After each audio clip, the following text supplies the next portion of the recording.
Hello, today in class we are going to multiply mixed numbers. Let's remember the algorithm we need when multiplying mixed numbers. There are 3 steps. The first step is to convert to an improper fraction. The second step is to multiply the resulting fractional numbers. And the third step, if there is such necessity, to allocate the whole part or to simplify. And according to this algorithm, we will multiply mixed numbers. And the example is to multiply 3 integers and 1/4 by 3 integers and 1/3.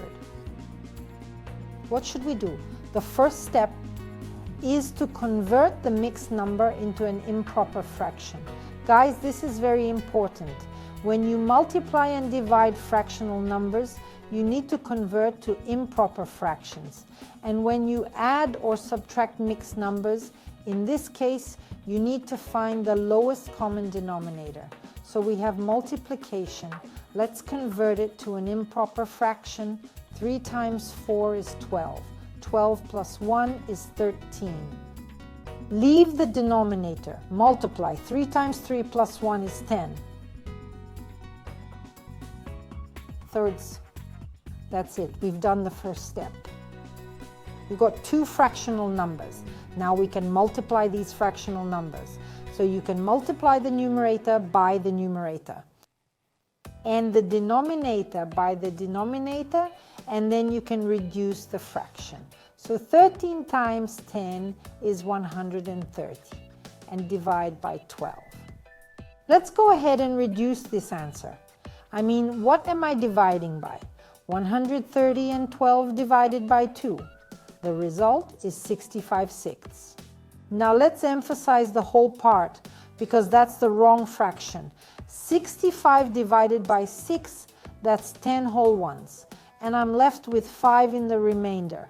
So I write 5 as the numerator and I leave the denominator the same. The only thing is you can go a little bit differently. So I've got 13/4, which I have to multiply by 10/3. Maybe reduce it down right away. And I advise you to immediately reduce these fractional numbers right away. So 4 and 10 I'm reducing. 4 divided by 2 and 10 also divide by 2. 4 divided by 2 is 2 and 10 divided by 2 is 5. The result is 13 times 5. Let's write it down. And 2 times 3. 13 times 5 is 65 and 2 times 3 is 6.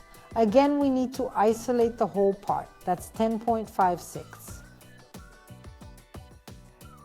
For what reason do I recommend doing this?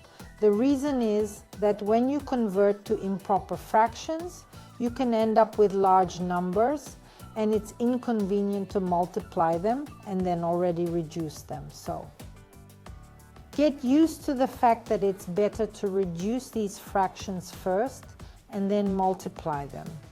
Now, this is another example I want you to look at. Now, this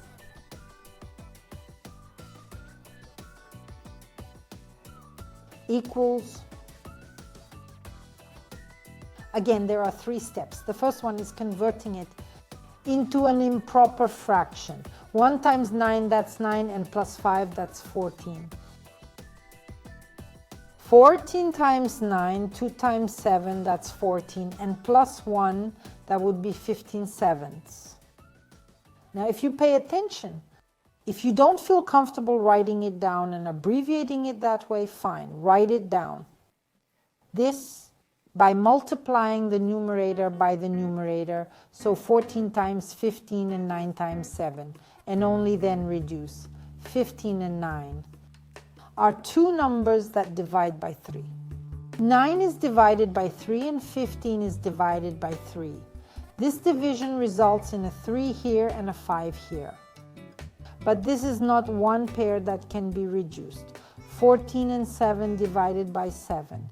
7 divided by 7 is 1 and 14 divided by 7 is 2.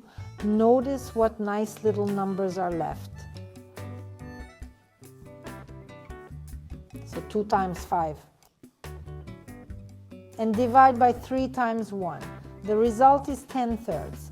This is no longer a contractible fraction where you can isolate the whole part. So I divide 10 by 3, that would be 3 whole ones.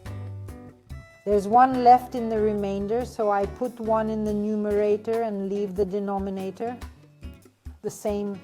So guys, today we have analyzed 2 more examples in which we applied a clear algorithm of multiplication of mixed numbers. In the next lesson, I will show you another interesting example. That's all for today. Goodbye. See you again.